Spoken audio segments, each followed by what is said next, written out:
আসসালামু আলাইকুম ওয়ারাহমাতুল্লাহি ওয়া বারাকাতু।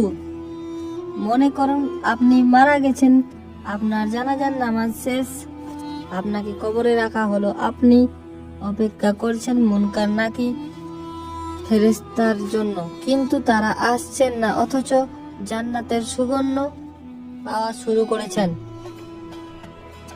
একটু পরেই কবরের সাথে জান্নাতের একটি সুবর্ণ পথ তৈরি হয়ে গেল। আপনি ভাবলেন, এ কেমন কথা? প্রশ্ন কই? কবরে কি কোনো প্রশ্ন নেই,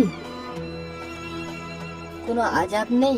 তখন আপনার মনে পড়ল, প্রতি রাতে সূরা মুলুক পাঠ করলে কবরের প্রশ্ন উত্তর ঝামেলা নেই, কবরের আযাবও কোনো সুযোগ নেই। তারপর রেশমি চাঁদের নরম বিছানা গা এলিয়ে দিয়ে আপনি বললেন, আলহামদুলিল্লাহ,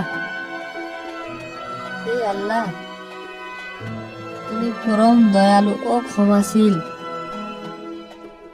আল্লাহ তাআলা কাছে দোয়া করলেন, সূরা মুলুক পাঠ করলেন।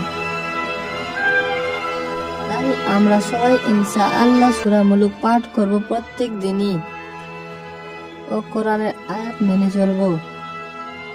আল্লাহ তাআলা বলেন, এ আমার বান্দারা, তোমরা যতই গুনাহগার হও কেননা আমার কাছে হাত জোর করে দোয়া করলে আমি তোমাদেরকে অবশ্যই ক্ষমা করে দিব।